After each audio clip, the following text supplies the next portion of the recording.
Hey guys, welcome to my channel. I'm excited to be back here again this week, and today we are talking about how we can actually create an experience for those clients who have had bad salon experiences. How do we build trust? How do we get them to move beyond the experience that they've had in the past, right? So that's what we're going to be talking about today.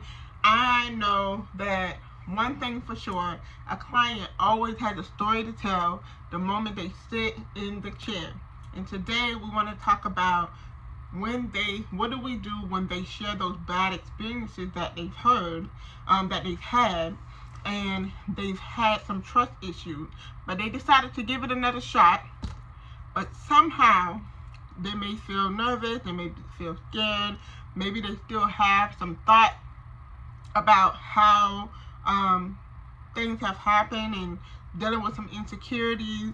And one thing that I know is very common is that beauty professionals can sometimes get a little like, okay, that happened to you, but I don't have to deal with those insecurities. Well, I want to share some things with that, because I know exactly where you are coming from, but I want to share with you how you can gain a client trust when they've had bad experiences. Okay, so one thing that you must know is that as a beauty professional, that many people are walking into our salon but carrying the disappointment from previous experiences. And so, although those previous experiences had nothing to do with you, you still have to be sure that you remember that the ultimate goal as a beauty professional is to make sure that you serve. That is the heart and the root of what we are doing here as beauty professionals, is serving. Serving with excellence. Serving in a way where it is honoring and pleasing unto God. And if you think of every client as if you are serving God, then I guarantee you part of that experience that they experience will be healed from the experience that you provide for your client. Let me show you how. So, a lot of the time, the reason of the bad experiences is due to clients, they feeling like maybe they dealt with some damaged hair issues. Maybe they felt like they left the salon and they weren't heard. Previous stylist was not listening. Maybe they felt like there was a lack of professionalism, or maybe the client was inconsistent, they was late, simply not feeling valued. Whatever it was an issue for that client. The number one thing that I want to share with you is that this is the first thing you must do when you get a client. No matter the experiences they've had in the past, this number one thing is so important. You must be sure the moment that client gets into your chair, rather if you want to hear it or not, you must listen before you serve it. This is key and priority for everything that you do after you've listened. Because as a client shares with you the detail of their experience with their hair, what they've examined, and all of these things, this is what actually starts the relationship of trust. This is what you will be able to hear the key details, key words of how you're going to strategically be sure that you position their experience to serve them well. So, if you do hear the client explaining something about what happened in the previous experience, what I usually encourage myself to do is to listen, to be sure this is not something that I do. Also, to listen and be sure that I take into consideration that this is still an open wound. So I want to be sure that this wound get healed. And that means, just like any other relationship, you want to make sure that you are very careful. You want to make sure that you're very considerate. You want to make sure that you're very loving, and you want to make sure that you're very kind. It requires definitely fruit during those times when someone is broken and hurting. Okay? So the consultation it may have some emotional space in there where they're gonna share those things.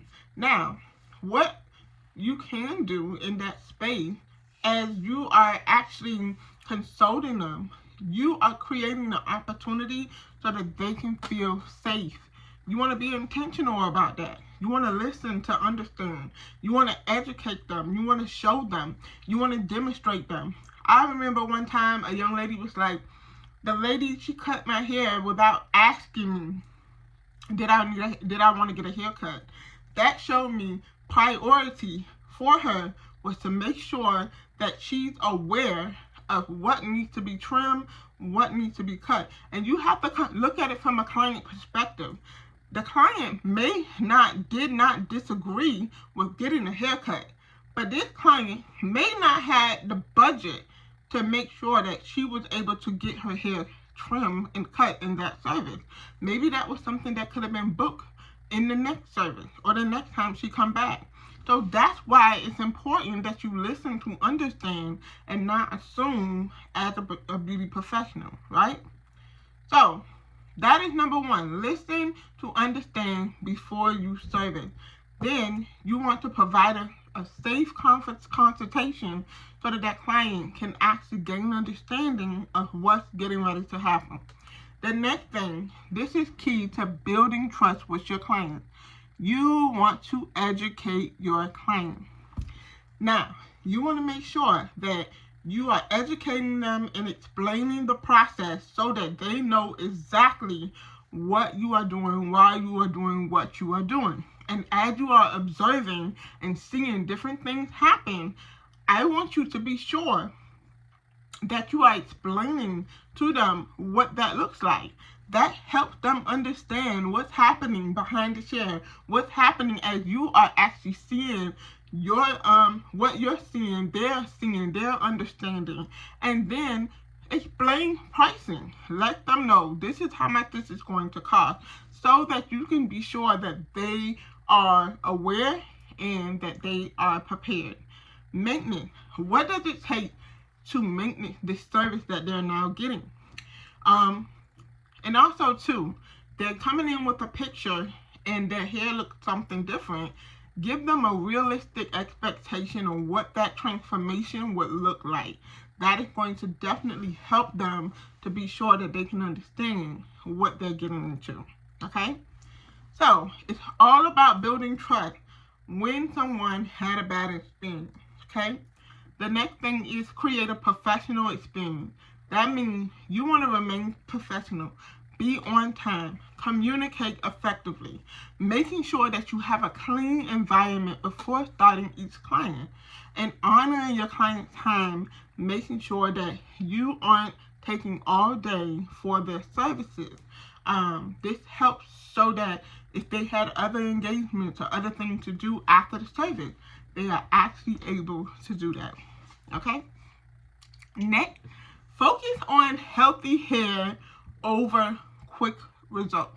This is important. So if you're a person that follows trends, if you're following trends without making sure that healthy hair is in the foundation, I guarantee you there will be some conflict later. So you want to make sure that you create an experience that doesn't lead to damage, because damaged hair will create larger and bigger issues later. And make sure that they are choosing styles that's going to support the foundation of their scalp care and their health care. Their hair care, I'm sorry. And last but not least, build a relationship with your client, not just clientele. There was something about the last appointment that a client mentioned. Bring it back up in the next service. Follow up with them. They had someone get sick or someone passed away in their family.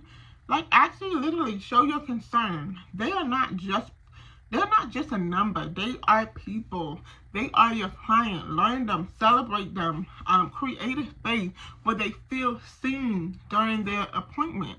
And then even outside of the appointment through email, so that they can know that, hey, I'm not just a number, but I actually feel seen every single time I sit in her chair.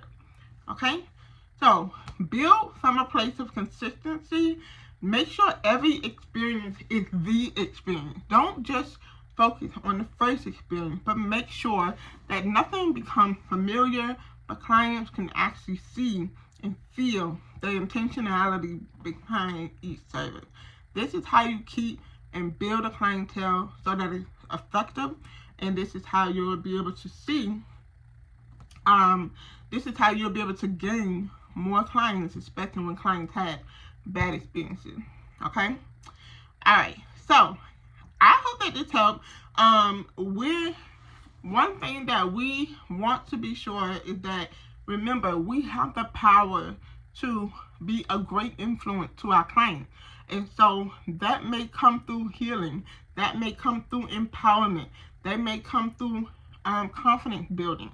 All of these things is a part of your job, of what you have the power to do through every client that sits in your chair.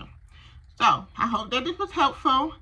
Be sure to drop a comment below and let me know, what did you think? What was a big takeaway for you after this was, once you watch this video? So, remember, the goal is to create an experience, and that experience may be customized for every client, because every client have different needs. So remembering what are the ways that you should actually create space so that you can build trust with your clients. Okay? So I hope you enjoyed this video. Be sure to like, comment, and subscribe to this video. And I look forward to posting more content on how you can become a beauty professional.